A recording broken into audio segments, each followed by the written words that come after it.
It's funny, here I am, 94 years old, and folks are still asking me the same question they did when I was 40. Warren, how did you do it?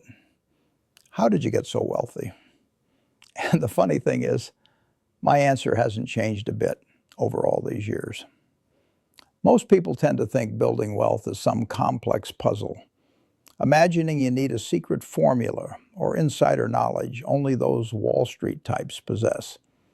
But the reality, as I've learned, is quite different. I remember back in Omaha when I was just a kid, maybe 10 years old, I had a newspaper route. Every morning before school, rain or shine, I'd deliver 500 papers. My dad, he'd watch me counting my coins at the kitchen table each week. He wasn't much for words, but one day he shared something I've never forgotten. He said, "Warren, it's not about how much you earn. It's about how much you keep and what you do with what you keep." That was it, plain and simple. And, after all these decades, all the companies I've acquired, all the deals I've been a part of, that lesson still rings true. So today I want to share with you the habits, the genuine practical habits that form the foundation of everything I've achieved. No abstract theories, no fancy strategies, just simple, effective things that anyone can do if they're willing to exercise patience. Let's start with something that most people might not be thrilled to hear. You have to live below your means. I know it sounds unexciting, like something your grandmother would advise, but that's precisely why many people disregard it. They're chasing the thrill, the hot stock tips, the quick rich schemes. However, true wealth begins with creating a gap. What do I mean by that? Simply, it's the difference between what you earn and what you spend. That space in between, that's where your financial future takes shape. I still live in the same house I bought back in 1958, paid $31,500 for it. People find that peculiar. They say, "Warren, you're one of the wealthiest people in the world. Why not buy a mansion? Why not get yourself a yacht?" And I tell them, because I'm content. This house has everything I need. It's where I raise my children. It's where Susan and I build our life together. Why would I trade that for marble floors and a bunch of empty rooms? You see, every dollar you spend on things you don't really need is a dollar that can't work for you. It can't compound. It can't grow. It's simply gone. And here's what most people overlook. When you buy something expensive today, like a $50,000 car you don't truly need, you're not just spending $50,000. You're also spending what that money could potentially become in 20 or 30 years. At a 10% growth rate, that $50,000 transforms into over $300,000 in 20 years. Think about that trade. You exchanged a car for $250,000. Was it really worth it? Now, I'm not suggesting you live like a monk, depriving yourself of all enjoyment. But it's crucial to ask yourself what truly brings you happiness. And from my experience, I can tell you that most of the expensive stuff doesn't. The most valuable things in life are typically free or close to it. Quality time with loved ones, work that you find fulfilling, a captivating book, a friendly game of bridge. That's how I choose to spend my time. And I'm a pretty content guy. The second thing, and this is crucial, is that you must invest in yourself first. The best investment you can make isn't in stocks or real estate. It's in you, your skills, your knowledge, your abilities. I've been saying this for years. Nobody can ever take that away from you. When I was younger, I was terrified of public speaking, absolutely petrified. I'd feel physically ill just thinking about it. So what did I do? I enrolled in a Dale Carnegie course. It cost me $100, which was a considerable sum for me back then. But that investment changed my life. It gave me the confidence to teach, to articulate my ideas, and to build relationships. And that skill has likely generated more value for me than any stock I've ever purchased. Your earning power is your greatest asset, especially when you're young. If you can enhance your skills, your ability to create value, by even 10 or 20%, that compounds significantly over your entire career. Think about it. If you earn $50,000 a year and you improve your skills enough to earn $60,000, that's an extra $10,000 every year for the next 40 years. That adds up to $400,000. And that's before even considering investing it. So read, learn, take courses, find mentors, improve your communication skills, and become better at your craft. It's an investment that always pays dividends. Now, here's something that might sound contradictory to what I just said. You need to be patient, extremely patient. We live in a world where everyone expects instant gratification, fast food, fast internet, fast money. But building true wealth doesn't work that way. I always say the stock market is a device for transferring money from the impatient to the patient. And that's precisely what I've witnessed time and time again. Take Coca-Cola, for example. I started buying it in 1988, and people questioned it. Warren, they said, it's a mature company. Where's the growth going to come from? But I knew people would still be drinking Coke in 20 years, in 30 years, in 50 years, and I was willing to wait. You know what happened? That investment has generated billions. I've always said it takes 20 years to build a reputation and just 5 minutes to ruin it. If you truly grasp that, you'll act differently. My own experience has taught me that your reputation is your most valuable asset. It's more valuable than money, because with a good reputation, you can always make more money. But if you lose your reputation, it's very difficult to regain. I've walked away from deals that would have made me a fortune because something didn't feel right, because the people involved weren't trustworthy, or because I didn't want my name associated with it. And every single time, I was glad I did. Money comes and goes. Opportunities come and go. But your reputation is the foundation of everything. People do business with people they trust. They invest with people they trust. They hire people they trust. And here's the key. You can't fake it. You can't pretend to be trustworthy. It has to be genuine. It has to be authentic. That means doing what you say you'll do, treating people fairly, and being honest. Patience has saved me millions, perhaps billions of dollars for Berkshire, not because I was clever enough to time the market, but because I was patient enough to let a good thing continue being good. That's the secret, really. Find something solid, something that will still be relevant in 20 years, and then simply hold on. Don't obsess over the stock price daily. Don't panic when it dips. Don't become overly greedy when it rises. Just let it be. I like to think of it like a farmer. You plant seeds in the spring. You don't dig them up every week to see if they're growing. You water them, you nurture them, and you give them time. And in the fall, you reap the harvest. Investing works the same way. The problem is that most people can't handle the waiting. They see their neighbor making quick money in some trendy stock, and they think, I'm missing out. So they jump in, typically right before it crashes. Patience isn't just a virtue in investing. It's essentially the whole game. Here's another one that has saved me a lot of heartache over the years. Only invest in what you understand. It's a simple rule, yet hardly anyone follows it. Back in the late 90s, everyone was obsessed with tech stocks. .com this, .com that. And people would ask me, Warren, why aren't you buying these? They're going up 50%, 100% a month. And I'd respond, because I don't understand them. I don't understand the business model. I don't know how they make money. I can't predict what they'll look like in 10 years, so I'm not buying.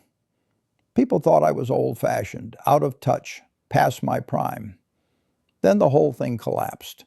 Trillions of dollars simply vanished, and many people who thought they were geniuses lost everything. But we did just fine at Berkshire because we stuck to what we understood. Now, does that mean you shouldn't learn new things? Absolutely not. I'm constantly learning. But there's a difference between learning about something and investing in something you don't comprehend. See, when you invest in what you know, when you truly understand the business, you have confidence. And that confidence allows you to hold on when times get tough. If you own a stock and you don't really understand the company, the first time it drops 20%, you're going to panic and sell. And that's usually the worst possible time to sell. But if you understand it, if you know why you own it, then a drop in price is just noise. Or even better, it's an opportunity to buy more. So stay within your circle of competence. And if you want to expand that circle, that's great. But do it gradually and carefully. Learn first, invest later. Now, this next one is something I learned from my mentor, Ben Graham. You've got to have a margin of safety. What does that mean? It means don't cut things too close when you're investing, or really when you're dealing with money in any way. There's always uncertainty. Things don't always go according to plan.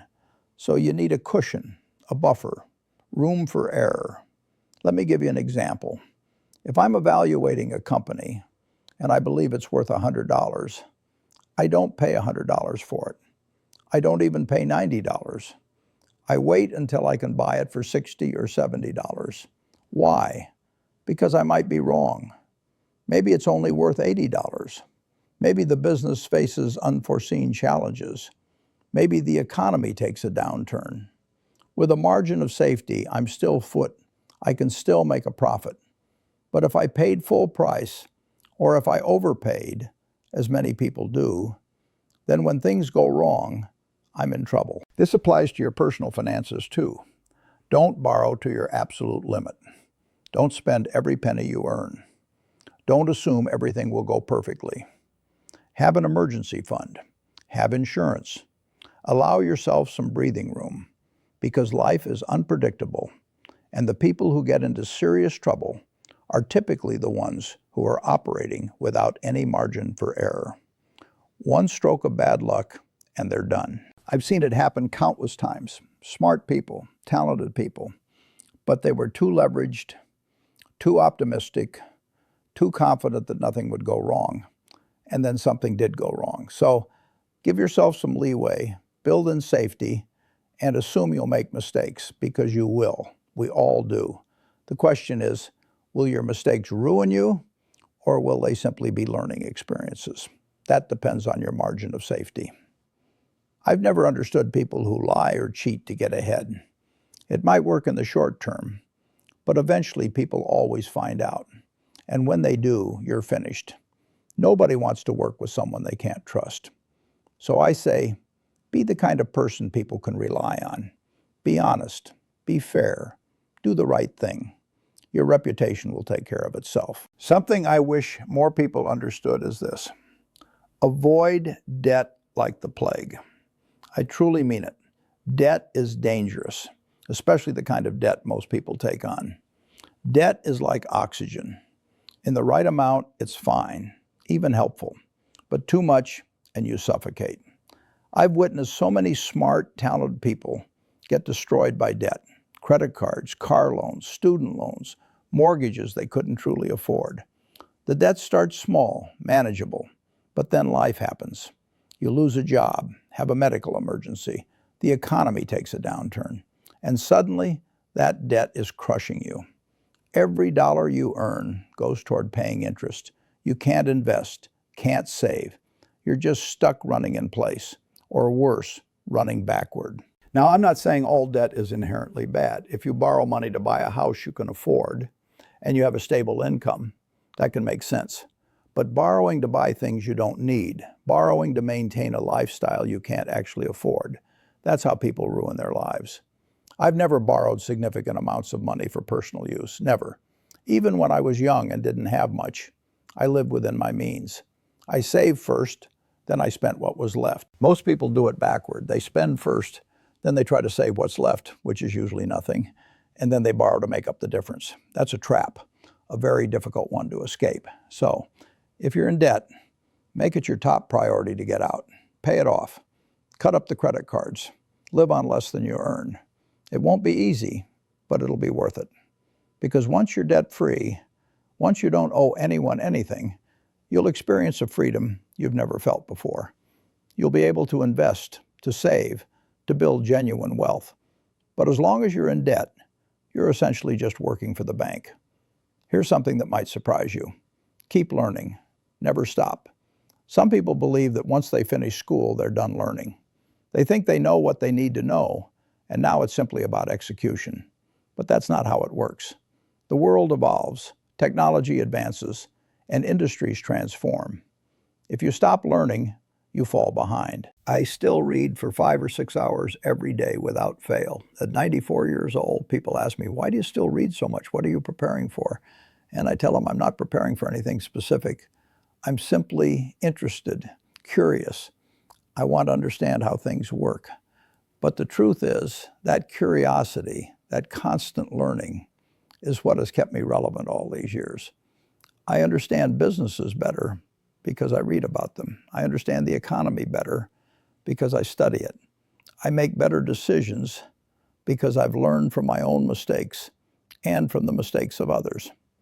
The beautiful thing about learning is that it compounds, just like money. Every book you read provides you with knowledge. That knowledge helps you understand the next book better, which gives you even more knowledge, and so on. After a while, you start seeing patterns, connections, things that other people miss. That's the edge. That's what makes the difference. So read everything. Read about businesses, about history, about human nature. Read biographies of successful people, because every book you read is essentially a conversation with some of the most intelligent people who have ever lived. And unlike college, this education is free, or at least very inexpensive. This next one is about people. Surround yourself with people better than you. That might sound odd, but think about it. If you're the smartest person in the room, you're in the wrong room. You want to be around people who challenge you, who stimulate your thinking, who push you to become better. I've been incredibly fortunate in my life to work with truly phenomenal people. Charlie Munger, my partner for so many years, has made me a better investor, a better thinker, and a better person. We don't always agree. In fact, we disagree frequently. But that's precisely the point. He sees things I don't see. He asks questions I don't ask. And that makes us both better. I tell young people to be very mindful of the people they spend time with, because you tend to become like the people around you. It's simply human nature. If you associate with people who spend all their money, who don't save, who don't invest, you'll likely do the same. But if you spend time with people who read, who learn, who invest, who think long term, that will rub off on you too. The friends you make, the relationships you cultivate, those might be more valuable than money. I've gotten some of my best investment ideas from friends. I've avoided disasters because someone I trusted warned me. I've enjoyed my life more because I've surrounded myself with good people. So be intentional about that. I often say that time is the friend of a wonderful business, but the enemy of the mediocre. It's a simple idea, really.